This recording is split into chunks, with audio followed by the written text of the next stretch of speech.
السلام عليكم ورحمة الله وبركاته. فيديو النهاردة هنعمل حاجة حلوة سهلة وسريعة جدا والأطفال كلها بتحبها. هنعمل كوب كيك بالشوكليت شيبس.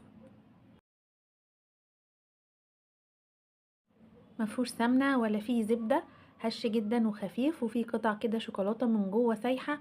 طعمه تحفة. ان شاء الله لو جربتوه هيعجبكم جدا والاطفال هيطلبوه منكم باستمرار. شايفين قد ايه هش من جوه والشوكولاتة وهي سايحة كده عطياله طعم تحفة. تعالوا نشوف مع بعض عملناه ازاي، وهسيب لكم المقادير مكتوبة في صندوق الوصف تحت الفيديو.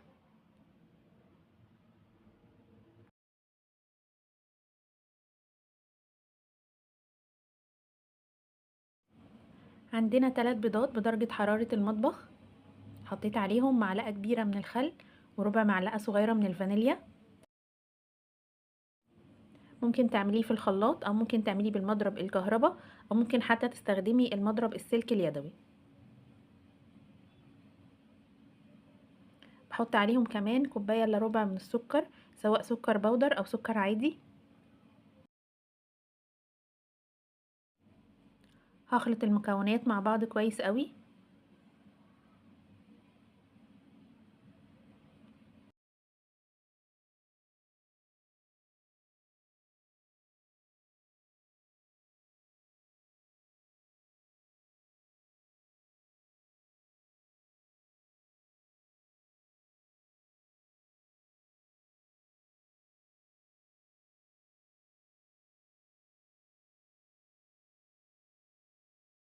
بعد كده بضيف عليهم كوباية من اللبن ونص كوباية من الزيت. بخلط المكونات تاني مع بعض لحد ما الزيت واللبن يندمج مع المكونات اللي قبل كده. بعد كده هشيل المضرب الكهربائي، او لو انتي بتعمليه في الخلاط هتنزليه من الخلاط، وهنبدأ نضيف المكونات الجافة ونقلب بمضرب سلك. المكونات الجافة هي عبارة عن كوبايتين من الدقيق ومعلقة كبيرة من البيكنج باودر. انا هنا حطيت الكوباية الاولانية وحطيت معلقة البيكنج باودر، وادي الكوباية التانية. هقلب بقى دلوقتي بالمضرب السلك لحد ما ادخل المكونات كلها مع بعض واتأكد ان الدقيق مفهوش اي حبيبات.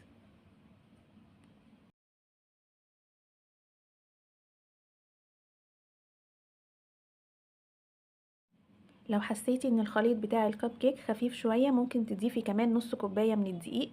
المهم ان الخليط يكون تقيل شوية علشان احنا هنضيف شوكليت شيبس. لو كان الخليط خفيف الشوكليت شيبس هينزل تحت، مش هيكون في نص الكب كيك وعلى الوش كده زي ما شفتوا معايا في الاول. شايفين سمك العجينة؟ ده كده السمك المطلوب، مش عايزينها تكون اخف من كده.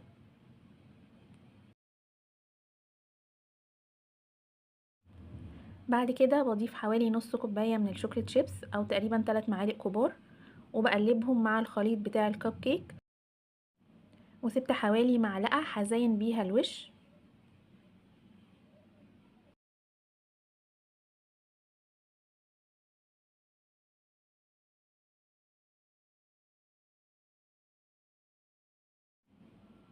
جهزت بقى الصينية حاطة فيها الورق بتاع الكب كيك، وسخنت الفرن على درجة حرارة 180، وبمعلقة الايس كريم هبدأ ان انا اوزع الكب كيك على كل واحدة. ما تملهاش للاخر قوي علشان طبعا لسه حجمه هيزيد وهيرتفع في الفرن، فمش عايزينه يطلع بره. يعني تقريبا تملي 3 ارباعها كده وتسيبي الربع فاضي.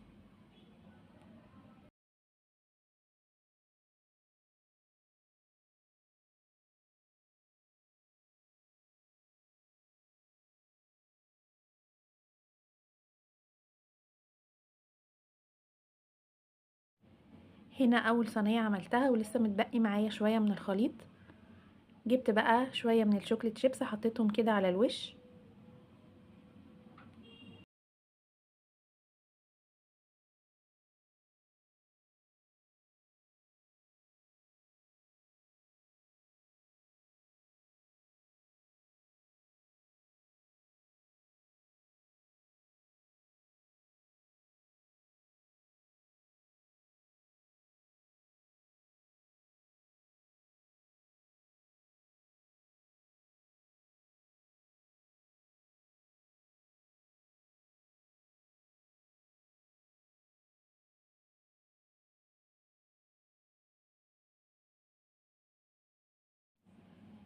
جبت صينية تانية علشان اكمل فيها.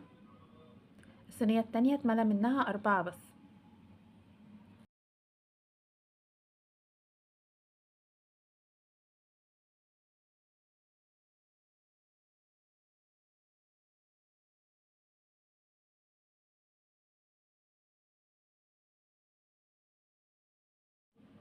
كده جاهزين عندي. دخلتهم الفرن، كان سخن من قبل كده على درجة حرارة 180 تقريبا. اخد حوالي تلت ساعة في الفرن. ما تعليش عليه النار علشان هو حجمه صغير، فمش عايزينه ياخد لون بسرعة من تحت. سيبيه يستوي كده على مهله وياخد لون حلو من فوق ومن تحت. وده كده شكله بعد ما طلع من الفرن. طريقته تعتبر اقتصادية، ما فيهاش مكونات كتير، سهل جدا وبسيط. ممكن تعمليه بمضرب سلك يدوي، مش هياخد منك 10 دقايق، ونتيجته بتكون حلوة جدا والاطفال بتحبه قوي. خصوصا كمان ان هو فيه شوكولاتة سايحة كده من جوه، وفيه شوكليت شيبس. كده وصلنا لاخر الفيديو. ان شاء الله يكون الفيديو عجبكم وتجربوا الطريقة وتعجبكم. هسيب لكم المقادير في صندوق الوصف، واستنوني في فيديو جديد. والسلام عليكم ورحمة الله وبركاته.